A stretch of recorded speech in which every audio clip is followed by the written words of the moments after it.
Alright, hello everyone. This is currently December 14th, 2009 for like the millionth, trillionth time. I'm going to try this just one more time. This is Day 9 Daily number 36. We're desperately trying to do 0 against Typeb. We would love to do that. That would be ideal. But for some reason, Procaster and Livestream are just crashing on me. And because I just reinstalled this new version of Procaster, they are... it's constantly giving me all the key tips, like, did you know you can press record and it will begin actually recording your stream? I'm like, whoa, completely counterintuitive. Thank God for this tip window. So, I'm going to go ahead and do this. We're going to try to get through it. If there's any errors, then unfortunately I'll have to cancel it for today. I might try to do one more thing, which would be to restart my computer completely. But other than that, yeah.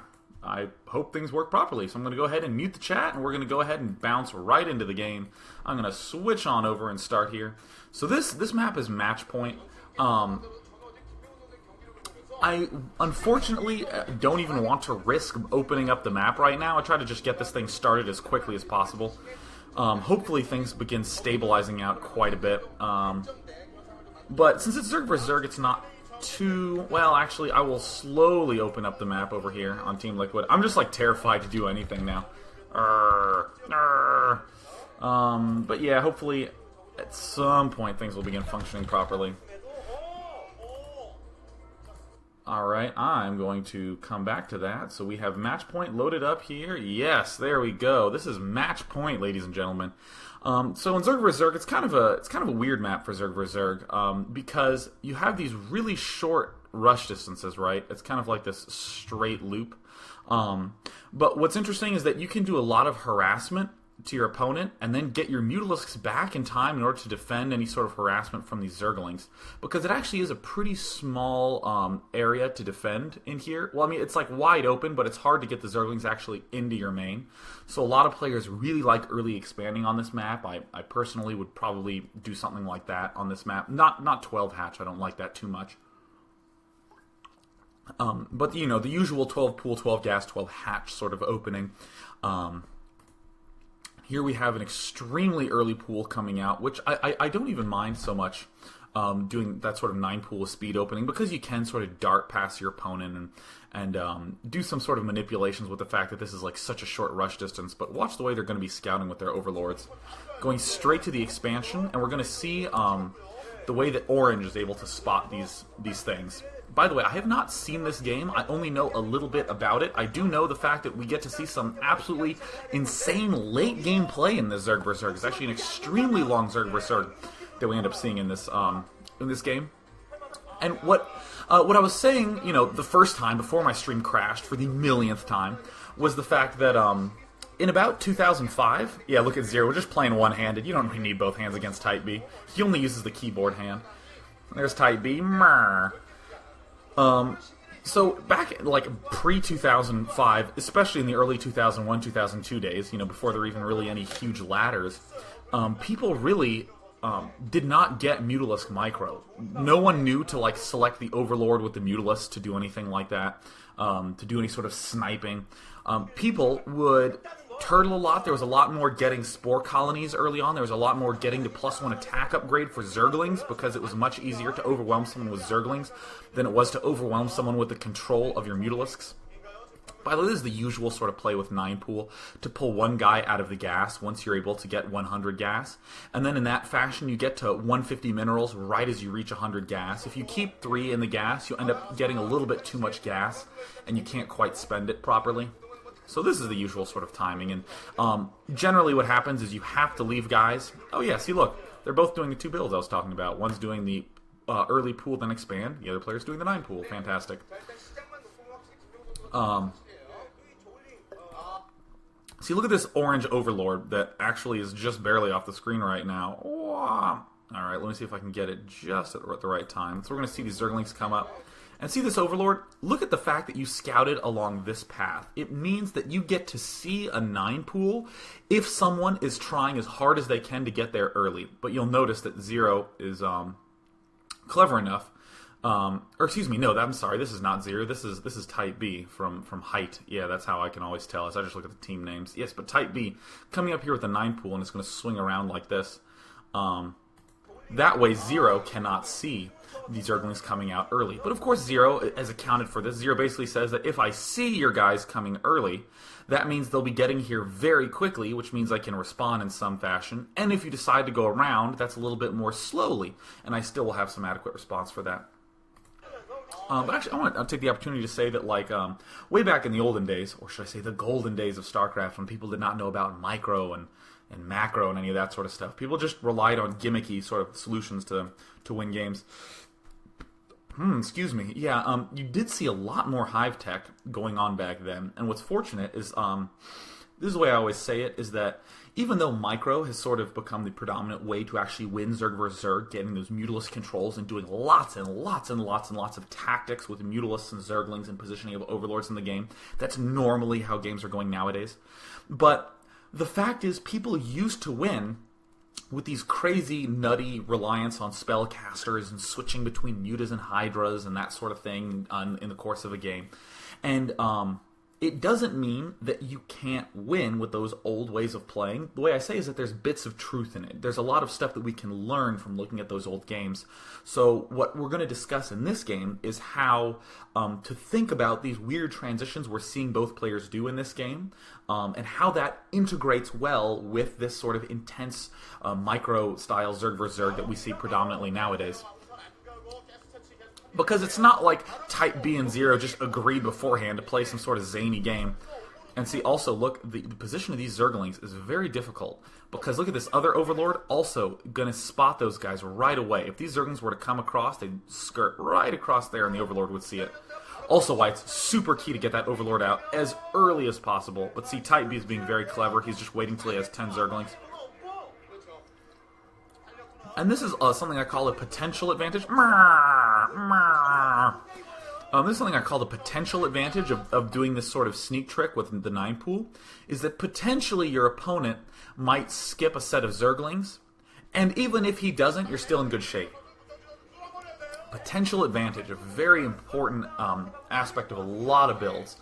A great example of potential advantage would be Calm's way, or I should say in Zerg vs. Terran, but Calm we see do this a lot, where he gets the Spire and the Lurkers at the same time, but he doesn't get Mutalisks. So what happens is that his opponent scans him, and a lot of times the opponent assumes that Mutalisks are coming, so Terran builds a bunch of turrets. But even if the Terran doesn't build the turrets, the build still ends up being okay. Good potential advantage going on there.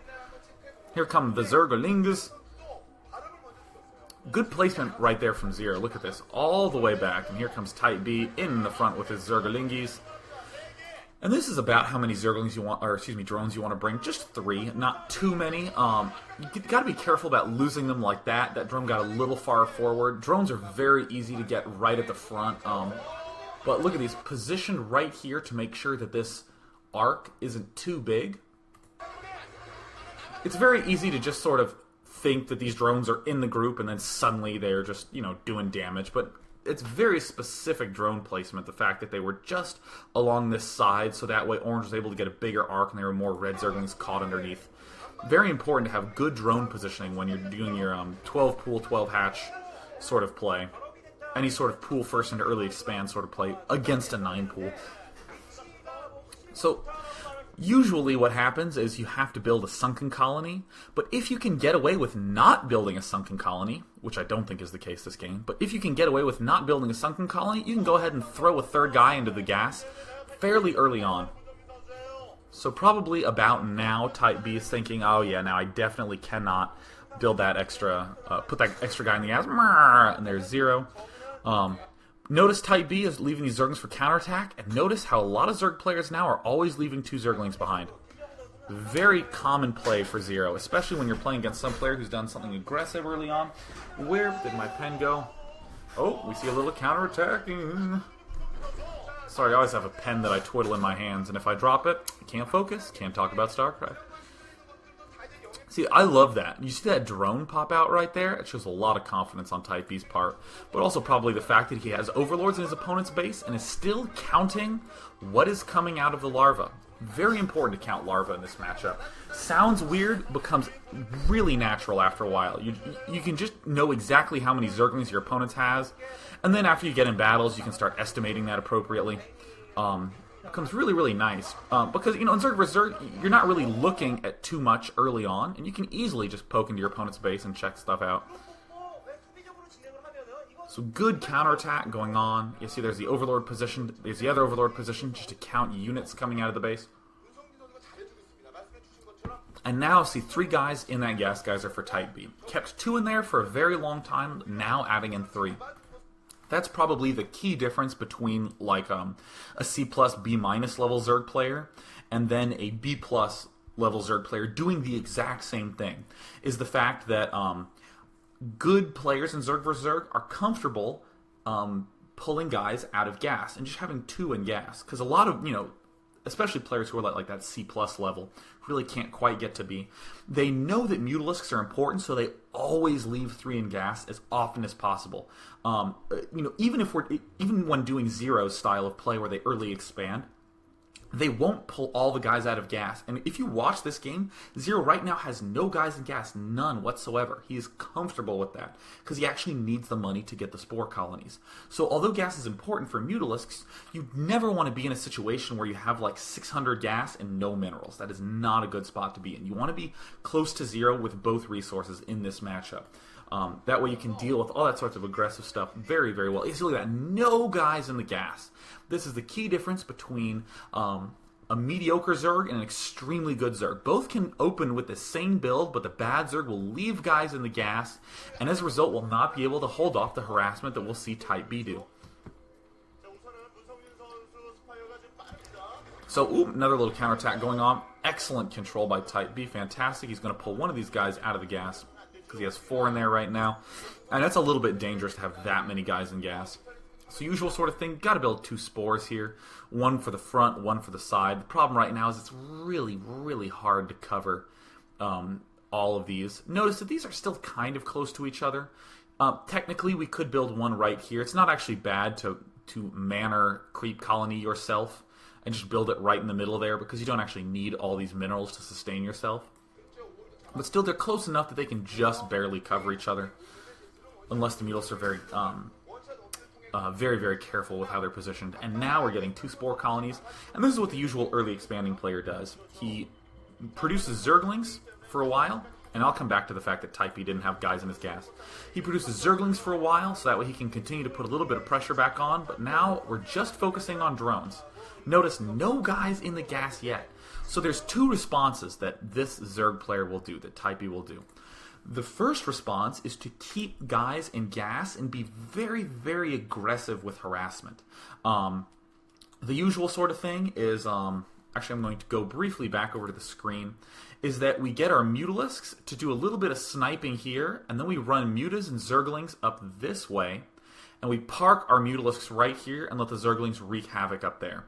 That's the most common thing. And when we do that, when we're doing that aggressive stuff, we're leaving guys in our geysers. That way we can continue to build up Mutalisk count, we can continue to keep the pressure on our opponent.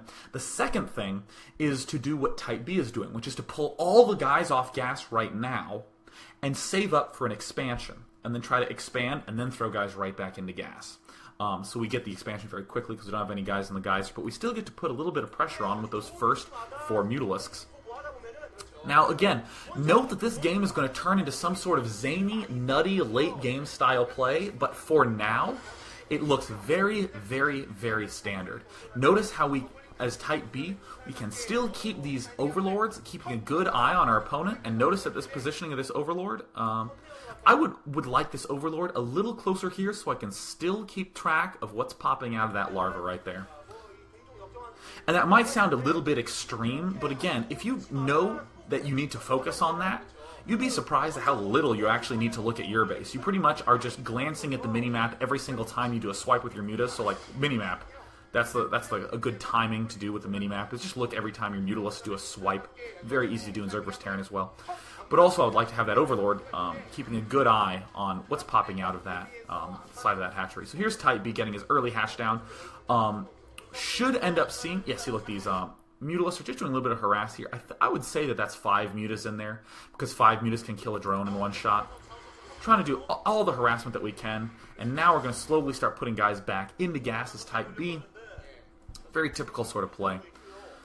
And this is what's really icky when you're playing in this sort of scenario, is that you really do need to focus heavily on making a lot of spore colonies. Would not be surprised if we saw yet another spore colony come down there, because we really do need to defend that gas at some point.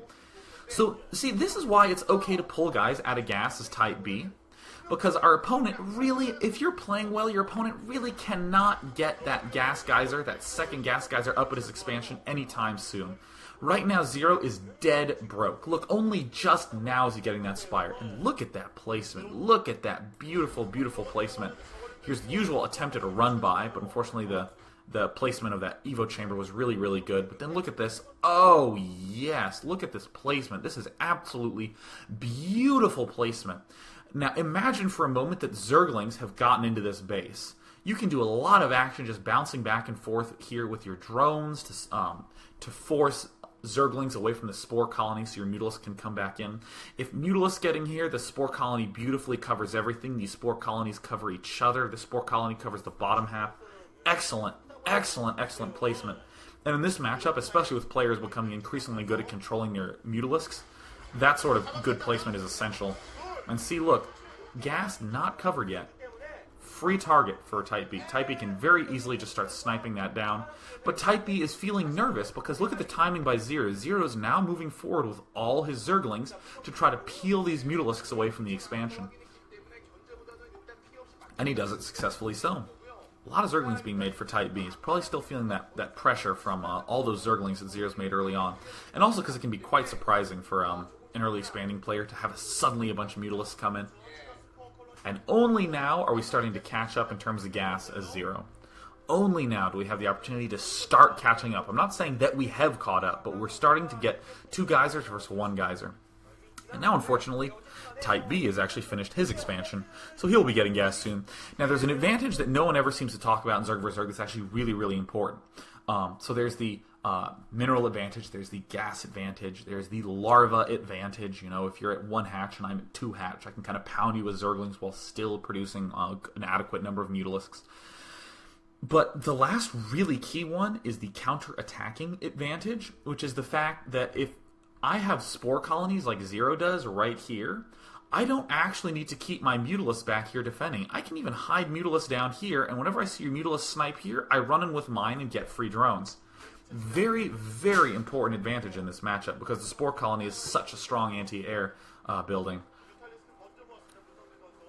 So right now, one of the very clear advantages that Zero has is he has a really strong counterattacking advantage. Probably a few more units coming out here for Type B. Type B probably has more gas. Type B also looks like he has lots of Zerglings. And again, hopefully, what we're going to see is a very smooth transition into later stages of the game. A nice, smooth, easy transition right into the Hive tech. I'm just going to briefly unmute just to make sure that I somehow have not been lagging for the last 25 minutes. And see, look at this. Look at this wonderful job by by Zero. Type B comes down here a little bit, and then Zero immediately sends these Zerglings just sprinting right across the middle of the map. And it's very uncomfortable for Type B because he can't really get those Mutalisks in a position that he wants to. He can't really pick off these Zerglings moving around the side. But here is exactly what Type B wants. Just some opportunity to kill off the Zerglings, but unfortunately it didn't go quite so well. Just got a little bit, just a hint of a shot. So look at these Mutalisks already. These Mutalisks are comfortably moving all the way up there because Orange has a very good tab on where Red's Mutalisks are. See, look at these Zerglings moving around. Look at all this troop movement.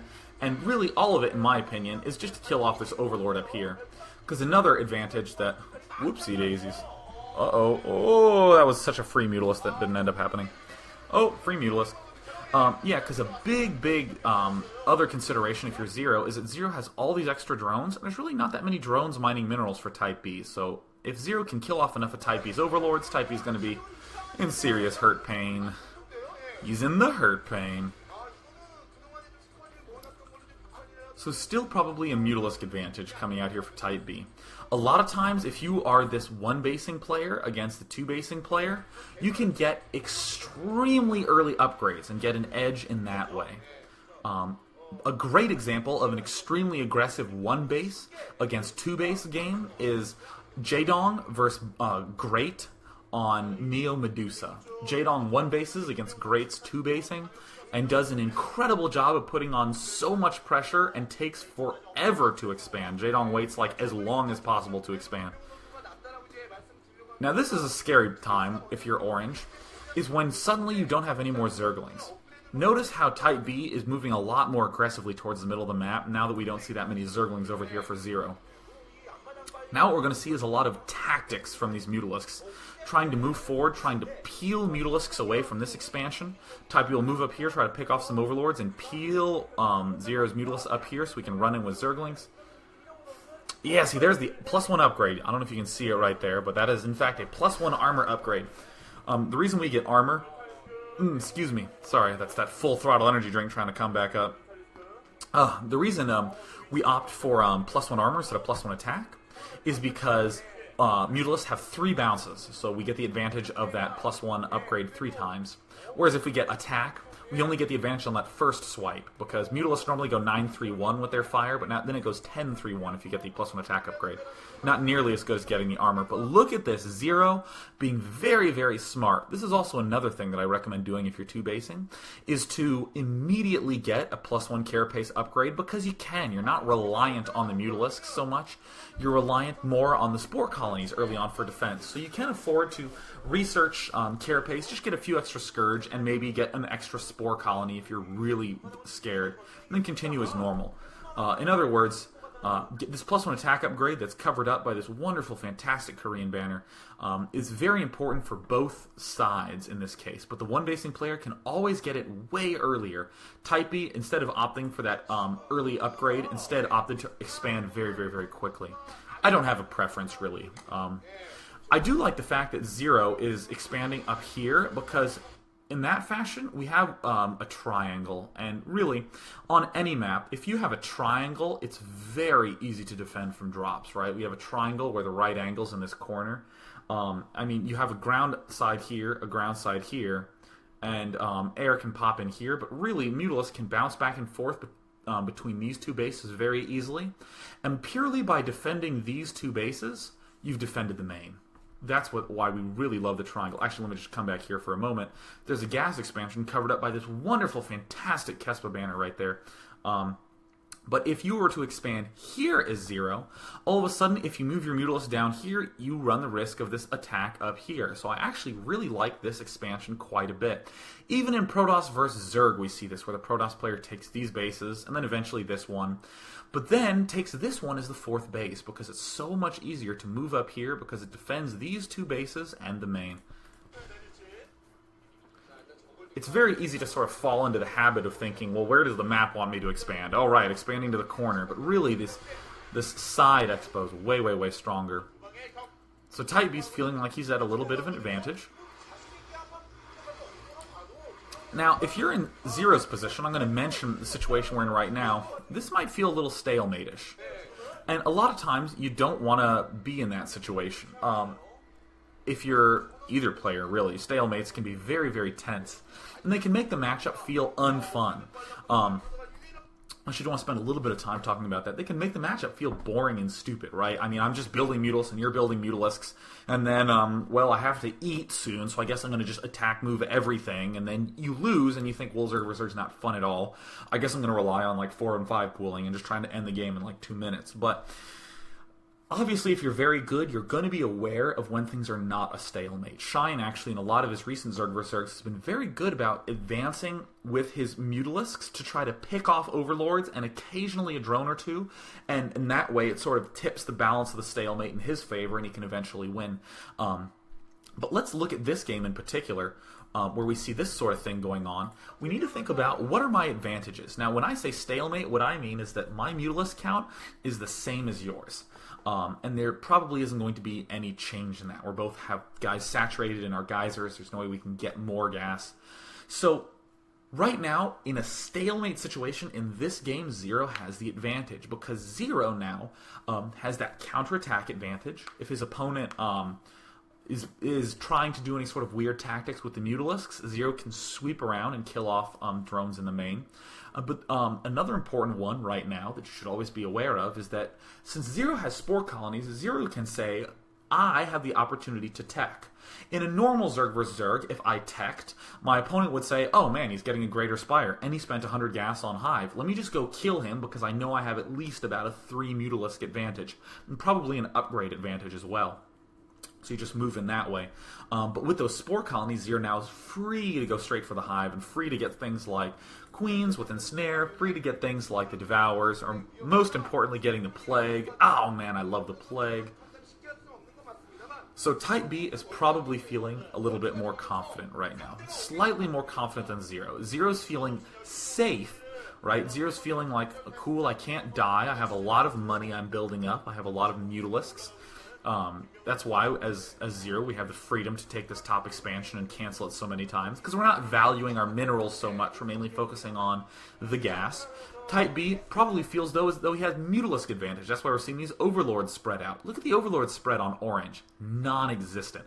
All the Overlords tucked away because Zero just is not comfortable enough advancing forward because he probably is at a slight Mutalisk disadvantage. And if you have to run from a Mutalisk battle, it's not a big deal. But if you have to run from a Mutalisk battle and abandon your Overlords, that is a big deal.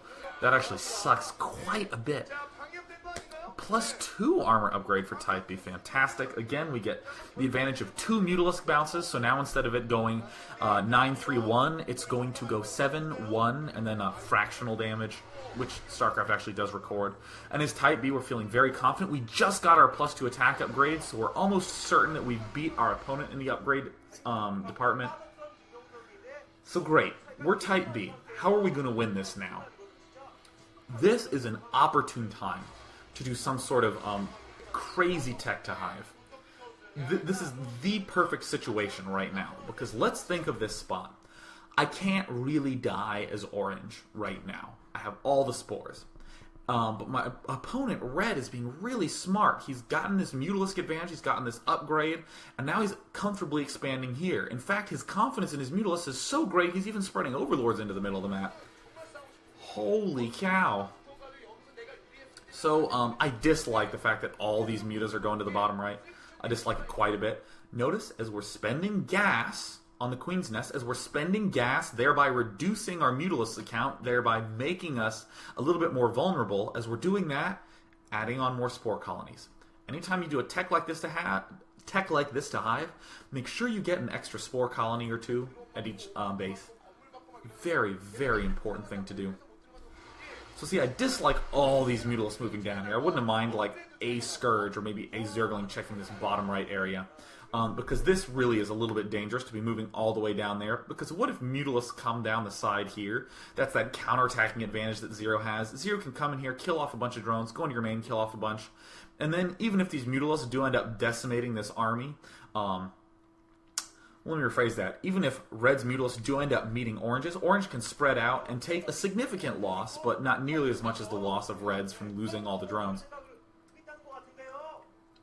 So many Mutalisks for Type B. Now, Type B is playing very typical Zerg vs. Zerg, completely Mutalisk-oriented, which is fine, but you have to account for these sorts of tech switches to Hive. And this is an extremely uncomfortable thing to deal with. I actually want to emphasize this. If I'm Type B in this situation, I feel like I'm the man, right? I look at my bases and I'm like, you know, I've been expanding around like so much. I have this upgrade advantage. I have way more Mutalisks. I'm able to spread my Overlords out. My opponent does not have more expansions. He's just down to 2 bases, and I see a Hive. A lot of times that's extremely uncomfortable because I only have just enough money to keep making Mutalisks from both my hatcheries. Because this is something you should actually test out to see it for yourself. If you have 1 geyser, you can support 1 hatchery constantly making Mutalisks. About that. Occasionally you'll get just slightly a little bit more gas, but pretty much just 1 hatchery worth of Mutalisks constantly. As a result, if you're in Type B situation and you see this sort of Hive coming up, you kind of go, oh, well, I'm very clearly going to deal with a stronger air army soon. Do I suddenly stop and build drones? Should I tech to hive? It's very, very difficult to sort of deal with this. That's exactly what we're going to see here. I'm going to be talking a lot about the things that Type B could potentially try to do. And look at this, so many spore colonies, tons of spore colonies being made. Excellent, excellent. You can now even spend a little bit of money building drones as 0, because you don't need to spend all that gas constantly making extra air units out of your larvae. You're going to be able to spend that extra gas on the upgrades, so then you can squeeze out some extra drones.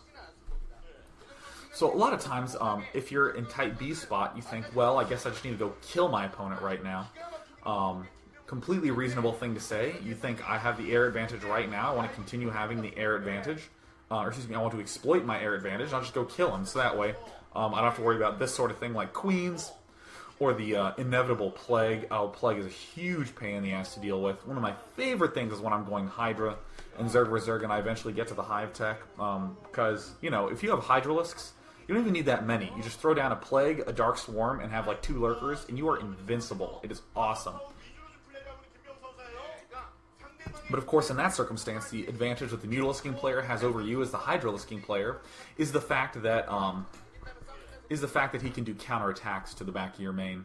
But let me just talk about this a little bit. So Type B saw that Hive and thought to himself, okay, I clearly cannot break right in there. Actually, let's watch a little bit here. The minimap isn't quite clear enough, but if we look at the timing, right here, Type B had just sent just sent Zerglings up to the front of Zero's base and saw that Zero was playing hyper defensively. And then what's going to happen is Type B almost certainly threw down a Queen's Nest right then. So we go down to Type B's main. Okay, we're going to go to Type B's main. Please go to Type B's main. But basically, that early movement with those Mutalisks, or just like 10 seconds ago, those Mutalisks and the Zerglings at the front there, encouraged Type B to think, man, I am just not going to break this with only my Mutalisks. I really am going to need to tech to hive as well. So, yeah, see, look, there it is. Notice how the hit points of this Queen's Nest, this couldn't have been started that long ago. Had to have been started right when Type B said, holy shit, I actually can't win right now, and I'm actually going to have to face my opponent's hive tech. Very, very classic situation to be in. So if you're Type B right now, you know that your opponent's hive has just finished. You know that you're going to be dealing with Devourers soon, with Defilers soon. A lot of players don't get queens as 0. They, in fact, just try to rely on the hive tech, but I like the way these queens end up working out. Watch this. This is incredible. So, let's pause and think about this for just a minute. If I have 12 Mutalisks, and my opponent has, 10 Mutalisks, and I throw, let me try it again. So, I have 10 Mutalisks and a queen, and my opponent has 12 Mutalisks. If I ensnare those 12 Mutalisks, I'm probably going to have a slight advantage with, my mutant numbers, but probably not too much, He still has 2 more Mutalisks than I do. I'm not doing that much damage. I might come out on top, though. But if we're talking, like, 3 control groups of Mutalisks versus 3 control groups of Mutalisks plus 2, which is pretty much what we're seeing right here. I mean, Type B probably has maybe 8 more Mutalisks than 0. But in that circumstance, the ensnare is going to be huge. Let's see the impact of the ensnare on this battle. This is incredible. So we see Type B suiciding for the Greater Spire. And I don't mind that suicide for the Greater Spire, because Type B is basically saying, I'm going to come here, I'm going to kill this off, I'm going to run away, and then I am going to be getting my Greater Spire earlier, so that way I can maintain my air dominance and my gas dominance with these 3 bases. So we're moving back a little bit. We're just scooting away. Very clearly more Mutalisks from 0, but it's very difficult to run away properly when all your Mutalisks are ensnared. And look at how many Mutalisks are dying here for red. And by the way, notice the queen. Really good effort by 0 to keep that queen in the battle, because the queen's going to take extra damage from those bounces. That's why we always try to get Overlords in the battle if we can, because they'll take extra bounces from our enemy Mutalisks. Look at that. Complete domination, as a matter of fact. And look at this. 1, 2 Mutalisks for Type B, and more Mutalisks for Type B. Not only better upgrades, but more Mutalisks. And just got crushed by Ensnare. Ensnare is incredibly helpful when you get to these stalemate-feeling positions. And it's really not that difficult to do. A lot of times you don't even need to get the hive tech. You can simply get the queen's nest, and the one ensnare can just completely turn the tide of battle. Just a vile scenario to be in for Type B. Type B's low on money. Looks like he's a little shaken up. He's forgotten to upgrade his other spore colony. So we do see the spore colony come up. Not going to be doing too much damage. And here's an attempt by Type B to just do a little bit of something. But unfortunately, a lot of those are damaged. Oh, that's so cool. I love that so much. Look at that. Ensnaring the Mutalisks, which is you're free to snipe the Scourge. And all of a sudden, that confidence that Type B had with all these overlords out in the middle of the map is gone. These Mutalisks from 0 now get to pick them off. Now notice Type B, once you're in that battle where you're starting to lose guys, or maybe you've just lost them, you immediately need to think about these overlords and pulling them back. That's something you need to be very, very aware of anytime you lose all your Mutalisks like that. Sort of like, oh god, do I have the opportunity to actually defend properly? And most of the time the answer is no. So what I like about Type B's response is now Type B's saying, okay, I managed to kill off a lot of your Mutalisks and your Spires, so you're not going to be replenishing, and I'm going to play defensively with these Spores, and now Type B is responding with the Hive Tech. So let's actually review this. Let's do this. Let's think about this. Let's put the thought hammer back down on this one more time. We were in a stalemate position where Type B really was feeling like he was at the advantage. Yeah, way to go Type B, right? He's expanding. And 0 says, cool, well, the only way I can really win is if I tech to Hive. And I can do so comfortably because I have these spore colonies. Type B should have been slightly more proactive about scouting in that main, maybe just sending an extra Scourge in there every now and again, because he saw that Hive a little bit late, and Type B responded by getting his own Hive even later. So, what we're seeing right here is that's a very natural response by Type B, because he sees his opponent's Hive. He says, okay, I have a gas advantage. If I can just hang on for a little bit and deal with that small window where you have Hive units and I don't, I'll eventually win because I've had 3 geysers for much longer. But now we end up with this very interesting scenario where, look at this, still the counterattack advantage being exploited by 0 right there. 0 able to run in there with a lot of Zerglings right now, able to poke around with his Mutalisks, all because we have to be very spread out as Type B in order to defend everything properly. And we don't really have that much good defense on the ground. Ooh, free Overlords, that's what I'm seeing. Almost done with the Greater Spire. I don't even mind getting Defilers right now in Type B's situation. That's actually one of the awesomest things in the universe. Takes kind of a long time, though, so I can understand if Type B's sort of waiting to stabilize before he ends up doing that. And, you know, I'm not so sure I like the choice of expanding down there. I still think it would have been more beneficial to expand to the top as 0, because I think that's a little bit easier to deal with. But if we do think about this, if we expand to this bottom right situation as 0, that means we're going to be more to the bottom with our mules to defend it, which is fine because we want to be aggressive near the bottom to attack that expansion anyway. So I would call that an aggressive expansion at the bottom right, because by being aggressive against our opponent, we defend that bottom right expansion. That's also a lot of the times, you know, if we're Protoss here, why we like expanding there, because we attack up this way to our Zerg opponent with his bases up here, thereby defending that top expansion. An aggressive expansion. Nice little counterattacking going on there with those Zerglings. Notice the guys are not in the geyser at the expansion for Type B, because Type B really is hurting for extra money. Ooh, extra hatchery coming down. That's a great decision by 0. I really, really like that decision. Because if we can just start pouring out extra Zerglings, we can even buy the Adrenaline upgrade and have super duper Zerglings, and we can really exploit the fact that Type B is spread out way more than he wants to be. Now, okay, so I need to spend a lot of time talking about Devourers, because people just do not get Devourers, and it bums me out, because they're such a sweet unit. So, Devourers are a support unit. They should not be the bulk of your army. So people particularly make this mistake in Zerg vs. Protoss. When the Protoss player has a ton of Corsairs, the Zerg just goes, alright, sweet, I'm going to get 15 Devourers, when in fact 6 Devourers and 9 Mutalisks is much, much, much better. Because think about it this way. The Acid Spores, which build up on the units from the Devourer shots, make that unit take 1 extra damage. So for instance, if I'm a Mutalisk and I have 9 Acid Spores on me, If I take a shot from a Marine, it will do 6 plus 9 damage for 15 total damage. So let's think of this about Zerg vs. Zerg. If I have a Devourer, and you have 9 Acid Spores on you as a Mutalisk, when the Devourer fires again, the Devourer damage has gone from 25 up to 34. Obviously, that's a big increase. 9 damage is a lot of extra damage, but the Devourers fire really, really, really slowly. But now think about the Devourer in combination with the Mutalisk.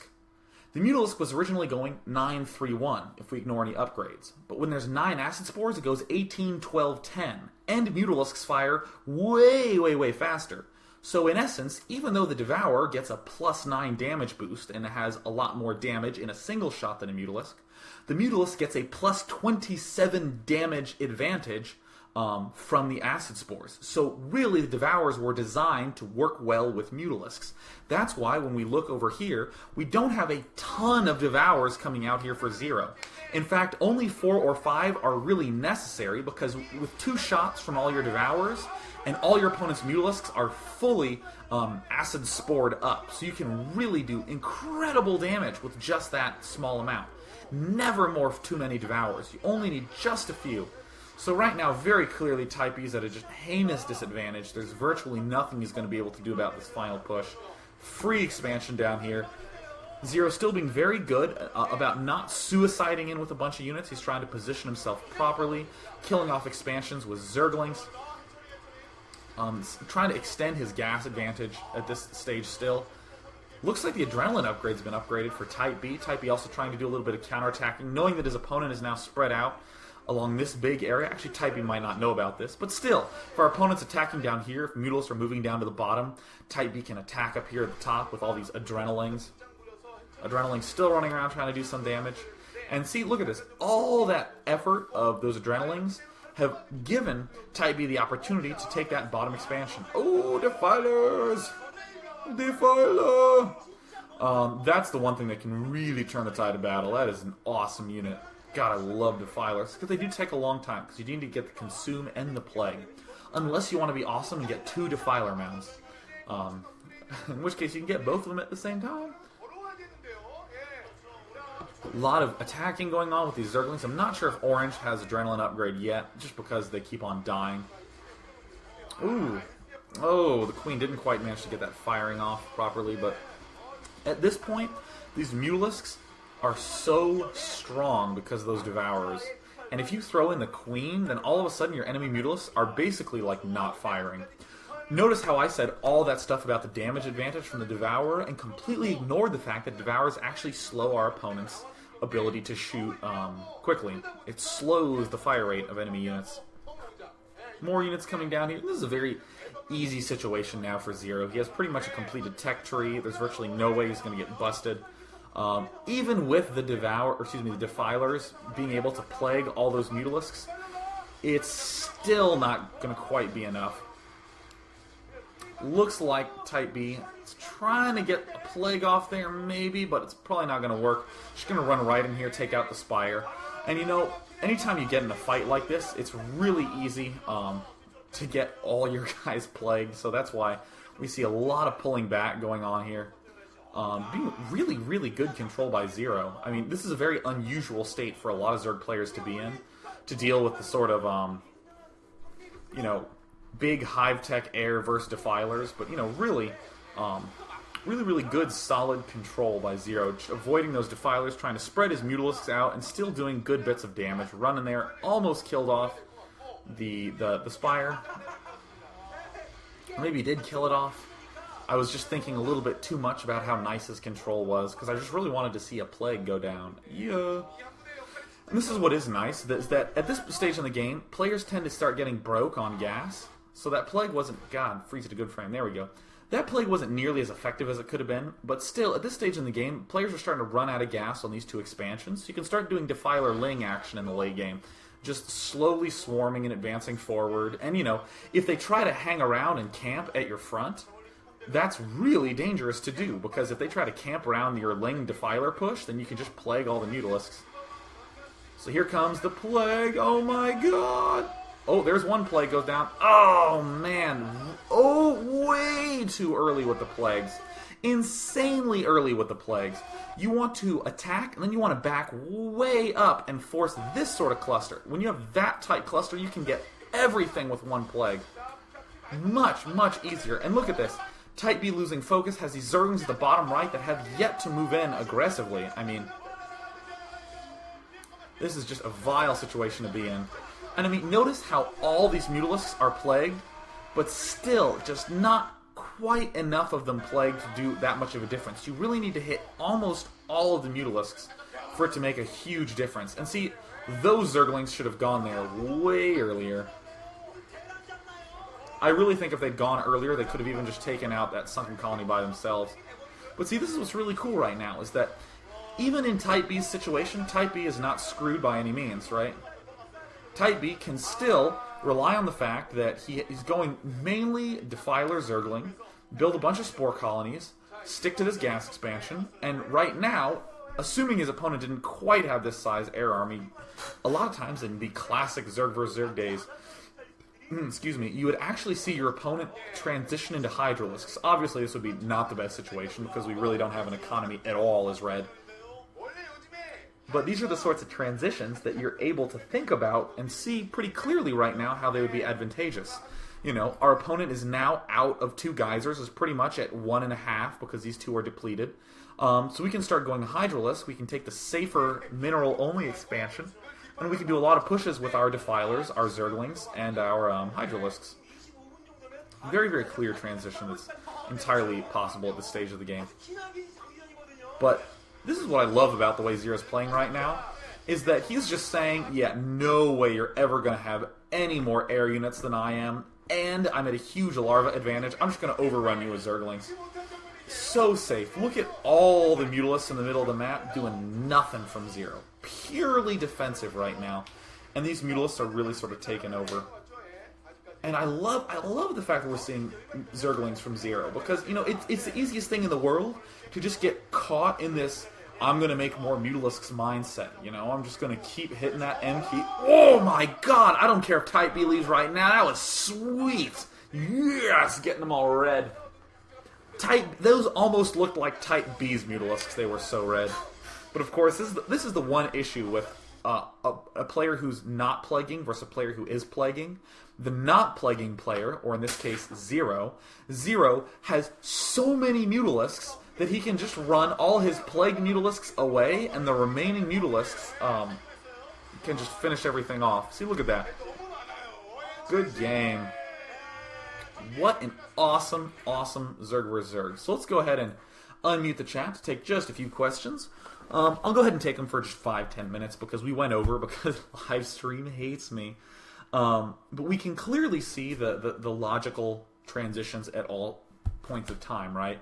We have the usual early Mutalisk aggression going on in the Zerg vs. Zerg. We have the expansion going down for Zero and eventually for Type B, and there's these Mutalisk tensions going on. All of a sudden we hit what feels like would be a stalemate.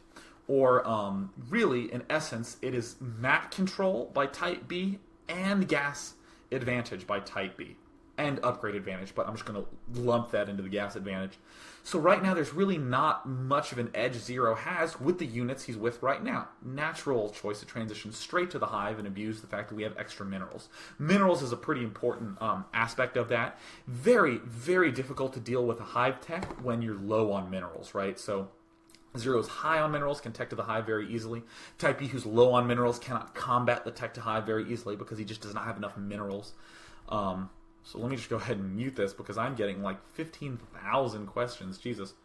Oh, I love my 3/4 throttle energy drink. Well, yeah, for those of you who don't know what I'm talking about, see, look at this. This bothers me. See, there's the energy blend. See, it's that red bar. And look, it doesn't fill up all the way. That's 3/4 throttle. And I paid for a full throttle energy drink, and I'm missing 1/4 of my throttle. What was I talking about? Oh yeah, but we can clearly see that once we hit that sort of stalemate-ish region, suddenly all of these thoughts that we had way back in 2002 and 2001 are very helpful to us. Because we can realize that I can, tech straight to the Devourers pretty easily, and in order to defend me while I'm teching to Devourers, I need to build all these spore colonies. I can also get the Queen's Nest in there. I only need one Queen. One Queen's the only really important thing. Also, because people didn't rely too much on micro back then, they just relied on other cute tactics. We remember that if we put Overlords or even our Queen nearby the battle, they'll take extra hits, so we can hold on a little bit longer. And we know also that while we're doing all this tech with all this gas stuff, we start accumulating money that we haven't been spending, so we can throw down extra hatcheries when we're in Zero's position teching to Hive. And we saw all three of those come into play. We saw the beautiful use of the Ensnare, the beautiful use of the Devourers eventually, and then wrapping it all up with a bunch of Zerglings. Fantastic, fantastic play. We also got to see how to deal with Defilers reasonably well. You can just take the hit with the Plagues and just sort of back off, because you have such an advantage when you have more Mutalisks and some Devourers against only Mutalisks, fewer Mutalisks, and one or two Defilers. Very, very excellent. We can also clearly see how there would be some reason to transition over to Hydralisks if we are in Type B's position where everybody's starting to get low on gas. But we can get a whole bunch of minerals, that sort of thing. So let us take a whole bunch of questions, because I think this was an unbelievably interesting game. Let's see. So here is a great question by Sari. Sari says, when a Zerg makes loads of static defense and turtles, what should I do if I opted for fast tech Hive? Fast tech / attack. I think that's a reasonable sort of thing to do. I don't think there's anything wrong with just sort of teching up. It sort of depends on what the sort of openings were. So, for instance, let's say your opponent was 0 and he did the exact build we saw in this game. The sort of somewhat fast pool but very quick expand. And then you did an early pool opening as Type B. Your focus can't really be tech, because you kind of need the money in order to do that. And Zero will just punish you for teching right away like that. But if, for instance, you both early expanded, like you both went 12 pool, 12 gas, 12 hatch, and you didn't make very much static defense, but your opponent made a whole ton of static defense, you can easily tech right there, or you can expand. You have the complete freedom to do so. And notice how everything I'm saying is more about how do I say that? It's more about the advantage you already have and how you're exploiting it. I'm not quite saying that well. Let me try one more time. The big decision is how I opened and how I'm going to choose to extend that. A lot of times you're sort of siloed in what you have to do. So, for instance, if you did open up in Type B style, you can't just suddenly tech all of a sudden, because you just don't have the money to. And if you're both doing the same thing, you have to be very careful when you suddenly attack that you don't suddenly die or something like that. So I would say that if you do opt for some sort of fast tech, that you just make sure that you can stay alive, so you can make a lot of spore colonies, that you have enough economic infrastructure to keep producing drones and that sort of thing, that you don't get really far behind, because a very easy thing to happen when you are doing some sort of teching against another Zerg is that you don't have enough drones mining minerals, and you end up with that dreaded situation where you have no money and like 10,000 gas or something absurd, and it's very, very difficult to deal with. So Mayke, M-I-A-K-E, says, when is it appropriate to make a suicide attack with Lings to take out the Spire? I don't think it's appropriate. How about that, right? I think that's like the easiest thing to do. I mean, honestly, you should never have to suicide to kill a Spire. That's a really difficult thing to do properly. And that's probably like weird for a lot of people. A lot of people probably have the suicide for the Spire as like a standard aspect of their play. But really, when you're playing against anyone competent, there will be virtually no way that you can suicide for the Spire and actually kill it. And I'm talking about strictly early game, right? Strictly before the 8-minute mark. What I think Make's asking, though, is that we saw Type B do that huge sacrifice where he went in there and tried to take out the Spire like that. Make did ask about the Zerglings, but I want to also move on to the Mutalisks. What I think Make is thinking about is the fact that Type B did suicide to kill off that Greater Spire, and it seemed like a good idea at the time, but unfortunately the Ensnare popped out like that and ended up just sort of crushing him. What I would say is that try not to find appropriate circumstances. Well, let me rephrase that. So there are circumstances where you should suicide to kill things off. But what I would say is first, make sure all your game plan can succeed without doing that, right? That your entire game plan is focused on nice management of economy and upgrades and good little aggressive tactics and that sort of thing. And then as you're doing this over time, it will become crystal clear when you really do need to suicide to kill something off, because you say to yourself, I'm obviously in a good economic situation, but his Spire is just way earlier than mine, and he doesn't have that many Zerglings, and it actually becomes quite clear when you can actually pull it off, but only first when you have that good, solid sort of underlying Zerg versus Zerg, that sort of management. So Vindication says, in Zerg vs. Zerg, do you feel the need to commit to Hydra play versus Muta early, or is it better to wait to transition to mid-late game? The transition to mid-late game is hard.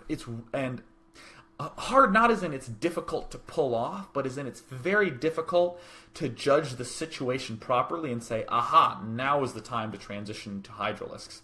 What I would say is that it's much easier to just start from Hydralisk from the get-go, because then you can actually sort of plan all that sort of stuff out. And for those of you who are looking for fun, techie ways of playing, Hydralisk is a great way to do it, because you don't actually need that much gas. Your opponent can actually get a third gas up fairly easily, and if you're going 2-base Hydra against a 3-base Mutaling player, you can do some serious damage by those sort of tech switches between Hydralisks and then Defilers and Queens. And you can even throw in like 6-7 Mutalisks and just actually do harassment. You know, where you move your Hydra big army to his front and he clearly can't attack it, so he positions his Mutalisks up there. Or maybe he's fast teching to Guardians to deal with your Hydralisks, and then you run in the back of his base with like 8 Mutalisks and kill off a bunch of drones. A lot of fun tactics you'll find if you open up with Hydralisks. So Infinita says, if let's see, Infinita apparently was speaking to someone else in the chat, and he was talking about the Devour Mutalisk combo. Way to go! Continue talking about that, because Devour Mutalisk is so sweet. Do you think Flash will beat Jaedong, or Jaedong will beat Flash in the OSL? I don't care. I don't actually have favorite players. I just love sweet games. And speaking of Flash, I will definitely be reviewing his game against Hyun from yesterday in the NBC Pro League. It was a fantastic game. Here's a really important question from Clamsham. Clamsham says, in a Zerg vs. Zerg, how can you judge Muta numbers when they're in a cloud? I never know if I have an advantage when I see his Muta cloud or when I should engage. This is what I would do. You really don't judge a Mutalisk cloud, right? You don't really walk up there and go, that seems to be about like 38.5 Mutalisks or something. It's like impossible to do, right? What you do instead is you have an awareness of whether you are at an advantage or not by what's happened early on. So here's what I'm going to suggest that you do. This is how to deal with it. The issue with what I'm about to describe is that it demands that you have very good macro, consistently good play, and good management of economy.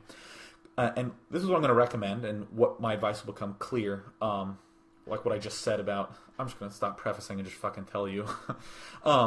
If you stop at some point in the game, let's say you did what Type B did, right? You got 5 Mutalisks, took all guys out of gas, expanded, and then once you hit 24 Mutalisks and you're at 0 gas, you should stop the replay. And you should say, how many Mutalisks does my opponent have? And you stop and you try to estimate it, right?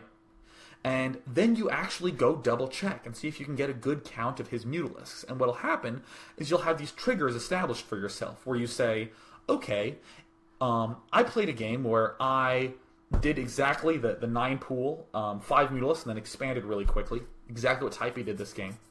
And when my opponent got his Geyser at about this time, when I hit 24 Mutalisks, he had 16 Mutalisks.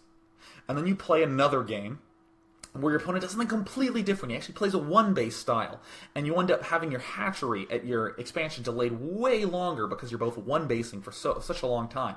And then you have something like, okay, well, given this situation, I have 12 Mutalisks. Pause. And then you pause the game and you go check your opponent and you say, wow, I'm actually at a Mutalisk disadvantage here. And you can start having really nice, clear situations where you're at a Mutalisk advantage or Mutalisk disadvantage, and you know it even though you've seen absolutely nothing of your opponent's units. You've just seen a few key timings of buildings, and you're able to sort of get good estimates on everything. What was I going to say with that? Oh, yeah. And make sure that it is like the ideal sort of circumstances, because I've played Zerg vs. Zergs where I'm in this stalemate situation. I have 24 Mutalisks, and I'm not quite sure if I'm ahead. We're dead even, and if not, I'm maybe a little bit ahead. So I'm not going to engage anytime soon, unless I have like an upgrade advantage. But so I'm poking around his base, and I pick off some overlords, and then I look, and he somehow has like no Mutalisks, and I'm like, oh cool. So I run up there and kill him, and I'm like, man, I guess my build's way better than I thought. But then I checked the replay, and it turns out he had like 0 minerals and like 1,200 gas. And at that point, I should go, oh man, this guy really could have had 12 more Mutalisks. Realistically, he could have had like 9 more Mutalisks. If he'd managed his economy a little different, he wouldn't suddenly get a magic 1,200 minerals, but he probably would have been able to get at least like 8 or 9 more Mutalisks. Then I think, now would I have won that battle with 8 or 9 more Mutalisks? All these sorts of relative timings that you can establish with my mute account versus his mute account are going to be instrumental in your success for especially those later stages of the game. Rodrigo says, are there any ways to rush for Hive? Do you not have enough units? What about massing defense? I actually have played against players who just rush for Hive, and it is kind of like really difficult. What these players do is they'll early expand. They'll get a 3rd hatch pretty early, but they'll focus almost exclusively on spore colonies and zerglings. Tons of spore colonies and zerglings. They'll tech straight to the lair. Then they'll put guys back in gas, and then they'll get like the spire, and then the queen's nest like immediately. I've actually played against a player who gets a queen's nest and then a spire. But they have something like 6 spore colonies at their expansion and 6 in their main. And obviously you're starting to see now why it demands so many drones and why I recommend the 3rd hatch early. But then you can actually get the Defiler out really early and do some obnoxious shit with Defiler Zergling. And you can then tech to, Mutalisks and get your first 12 Mutalisks to pop out right when you have 3 Defilers with Plague or something like that. You can even get a 4th hatch and just start getting a bunch of Defilers. The only thing I would recommend in that circumstance is to make sure you get Zergling speed early on and manage your opponent's expanding pretty well. And also I wouldn't necessarily recommend that if your opponent also got 3 hatches relatively early. Because then he can literally tech right along with you, except he hasn't spent $1 bazillion on spore colonies. But that exact style I described, the Super Turtle straight into Hive, is a game I actually played against a guy on Blue Storm, and I almost lost, but I'm the man. Actually, it's because he hit like 2K in the middle of the game, so I just really got lucky there. But really good example, I think, of that sort of thing. So Bolt says, can you think of any possible uses for Ultros and Zerg vs. Zerg? Nah. I mean, maybe if your opponent is going pure Hydralisk and refuses to get any sort of Hive tech, it's just going pure mass Hydralisk and no lurkers, you can go Ultralisk Zergling pretty decently well against him, but nah, I don't like Ultraling. I don't really think Ultralisks are going to be that good in that matchup. So let's just take 2 more questions. I already have the 2 questions selected, so I'm going to unmute the chat. Feel free to chat, but if you ask your questions, I unfortunately will not get to them. So Big DEK says, do you think the suicide attack to the Greater Spire was worth it? What I would say is that it might have seemed worth it at the time, but it's risky because of the queen. But a lot of times Typeb is not going to be expecting that queen. I think it would have been more worthwhile in Typeb's circumstance to get really up in your opponent's face with those Mutalisks, be moving around. So this is the sort of thing that would happen, that Zero would be at these 2 bases, and Typeb would be wiggling around like this, hitting any little edge he could. Probably a little bit farther out. We don't want to advance too close, or that queen will still hit us.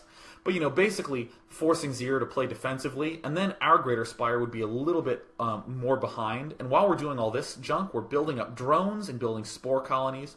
So then right when our opponent gets that Greater Spire, we simply fall back here to all our spore colony defense, get our Devourers a little bit later, and then advance forward and adequately defend these 3 bases anyways. So I think that's a good way to do that. And of course, DeFlam says, my dear Day9, would you say that the return to bunkering with spores and then tech to Hive is going to be a new option in Zerg vs. Zerg? Also, what are your views on where Zerg vs. Zerg is going? I think Zerg vs. Zerg is a really cool dynamic matchup. Oops, sorry, I didn't switch over here. I think Zerg vs. Zerg is a really cool dynamic matchup, but a lot of people tend to just view the fact that Zerglings and that Mutalisks are being made and say, goodness, the same thing is happening every single game. When in fact people are doing all sorts of little adjustments of getting, the gas at 9 and then the pool at 9 instead of 10, or 10 instead of 11, or even waiting as long as 12 or Stork 13, and these have wildly different sort of effects. So what I would say, and this has actually been happening in all matchups are getting slowly longer over time because players are better at just not dying in the early game. And as a result, we may end up seeing more stalemates like this and a lot more comfort with players teching to this hive and doing this sort of thing. So I'm always really excited for when players start to hit a nice equilibrium where both players are like, okay, cool. It seems like I just can't kill my opponent and he can't kill me, so I got to figure out some way to win later. So, yeah. Woo! That's going to finish up Day 9 Daily number 36. Sorry for the slightly bumpy start. Seems like Procaster's really been bothering me quite a bit. Tomorrow we're going to be doing Stork versus Best on Outsider. An excellent, excellent game of how to manage harassment and how harassment will give you some advantage, but not a huge advantage. We see Stork just eking out an advantage with harassment. And the second, the day after tomorrow, the second one I really want to do is Flash versus Hyun on Match Point. Fantastic, fantastic, fantastic play by Flash and Hyun. Really complete brilliance from both sides. Loved that game. So, yeah, and now everyone, you should go become a fan of me on Facebook. You can just look up Day 9. So that'll be totally awesome. And I have to pull another all-nighter, so it's a good thing that I have my 3/4 throttle energy drink to give me 3/4 of the energy I need to stay up during the middle of the night. And, yeah, hopefully I will be able to be functional the following day. So, thanks so much, everyone. Cheers!